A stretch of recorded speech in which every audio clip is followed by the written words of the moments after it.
നമസ്കാരം, ടൈം മീഡിയയിലേക്ക് സ്വാഗതം. 2025 കഴിഞ്ഞുപോയി 2026 വർഷം പിറക്കുമ്പോൾ നമ്മളുടെ സാമ്പത്തിക ഇടപാടുകളിൽ വിപ്ലവകരമായ ചില മാറ്റങ്ങളാണ് ഇന്നു മുതൽ വരുന്നത്. നിങ്ങളൊരു സാധാരണക്കാരനായിരിക്കാം, അല്ലെങ്കിൽ ഒരു സർക്കാർ ഉദ്യോഗസ്ഥനായിരിക്കാം, അല്ലെങ്കിൽ ഏതെങ്കിലും ഒരു ബാങ്കിൽ നിന്ന് ഏതെങ്കിലും തരത്തിലുള്ളൊരു ലോൺ എടുത്തിട്ടുള്ള ആളായിരിക്കാം. എങ്കിൽ ഈ വീഡിയോ നിങ്ങൾക്ക് ഉള്ളതാണ്. ഇന്ന് 2026 ജനുവരി 1 ഇന്നു മുതൽ നിലവിൽ വരുന്ന 10 സുപ്രധാന മാറ്റങ്ങൾ എന്തൊക്കെയാണെന്ന് ഈ വീഡിയോയിലൂടെ പറയുകയാണ്.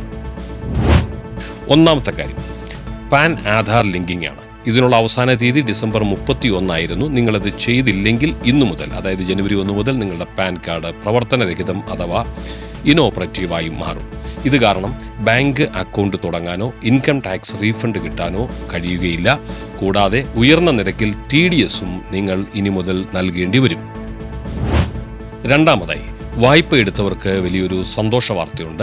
ഫ്ലോട്ടിംഗ് പലിശ നിരക്കിലുള്ള വായ്പകൾ, ഉദാഹരണത്തിന് ഹോം ലോൺ, പേഴ്സണൽ ലോൺ, കാലാവധിക്ക് മുമ്പ് അടച്ചു തീർത്താൽ അങ്ങനെയുള്ളവരെ ബാങ്കുകൾക്ക് വലിയ താല്പര്യമില്ല. നേരത്തെ ലോൺ അടച്ചു തീർക്കുന്നവരെ ശിക്ഷിക്കാൻ ബാങ്കുകൾ ഈടാക്കിയിരുന്ന പിഴ അഥവാ പ്രീ പേയ്മെന്റ് ചാർജ് ഇന്നു മുതൽ നിരോധിച്ചിരിക്കുകയാണ്.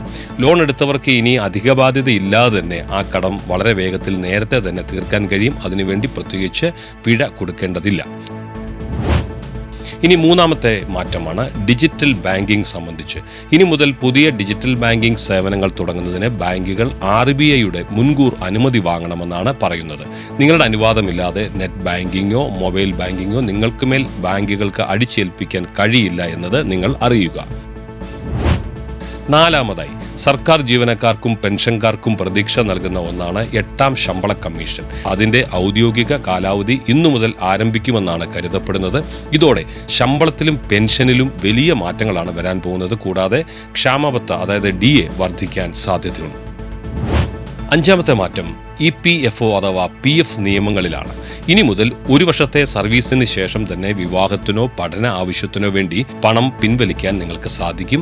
എന്നാൽ നിങ്ങളുടെ ആകെ സമ്പാദ്യത്തിന്റെ 25% എപ്പോഴും അക്കൗണ്ടിൽ നിലനിർത്തണം എന്ന നിയമവും നിലവിൽ വന്നിട്ടുണ്ട്. ആറാമതായി, നാഷണൽ പെൻഷൻ സിസ്റ്റം NPS വിരമിക്കുന്ന സമയത്ത് ആകെ തുകയുടെ 80% വരെ ഇനി ലംസമായി പിൻവലിക്കാം. ബാക്കി 20% മാത്രം പെൻഷനായി മാറ്റിവെച്ചാൽ മതിയാകും. നേരത്തെ ഇത് 60%.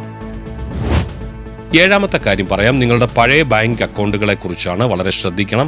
2 വർഷങ്ങളായി ഇടപാടുകളൊന്നും നടത്താത്ത ഡോർമെന്റ് അക്കൗണ്ടുകൾ സുരക്ഷാ കാരണങ്ങളാൽ ബാങ്കുകൾ ഇന്നു മുതൽ ക്ലോസ് ചെയ്തു തുടങ്ങും. അതിനാൽ നിങ്ങളുടെ അക്കൗണ്ടുകൾ ആക്റ്റീവ് ആണെന്ന് ഉറപ്പുവരുത്തേണ്ടത് നിങ്ങളുടെ ആവശ്യമാണ്. അത് ശ്രദ്ധിക്കുക. എട്ടാമത്തെ കാര്യം ട്രെയിൻ ടിക്കറ്റ് ബുക്കിങ്ങിലാണ് മാറ്റം. ആധാർ വെരിഫൈ നടപടികൾ ചെയ്തിട്ടുള്ളവർക്ക് ടിക്കറ്റ് ബുക്ക് ചെയ്യാൻ ഇനി പ്രത്യേക സമയമുണ്ട്. ജനുവരി 12 മുതൽ രാത്രി 12 മണി വരെ ടിക്കറ്റ് ബുക്ക് ചെയ്യാൻ ആധാർ ലിങ്ക് ചെയ്തിട്ടുള്ളവർക്ക് മുൻഗണന ഉണ്ടായിരിക്കും. ഒൻപതാമതായി, ക്രെഡിറ്റ് സ്കോർ സംബന്ധിച്ചാണ്. ബാങ്കുകൾ നിങ്ങളുടെ ലോൺ വിവരങ്ങൾ ഇനി മുതൽ ആഴ്ചയിൽ ഒരിക്കൽ തന്നെ ക്രെഡിറ്റ് ബ്യൂറോകൾക്ക് നൽകും. ഇത് കാരണം നിങ്ങളുടെ ക്രെഡിറ്റ് സ്കോർ വേഗത്തിൽ അപ്ഡേറ്റ് ആവുകയും ലോണുകൾ വേഗത്തിൽ നിങ്ങൾക്ക് ലഭിക്കുകയും ചെയ്യും. പത്താമതായി, സീറോ ബാലൻസ് അക്കൗണ്ടുകൾ അഥവാ BSBD അക്കൗണ്ടുകൾ.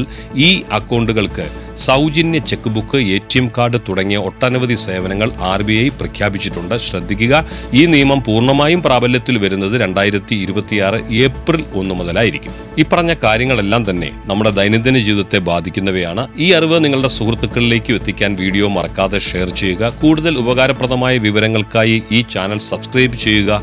എല്ലാവർക്കും മറ്റൊരു വീഡിയോയിൽ കാണുന്നതുവരെ നന്ദി, നമസ്കാരം.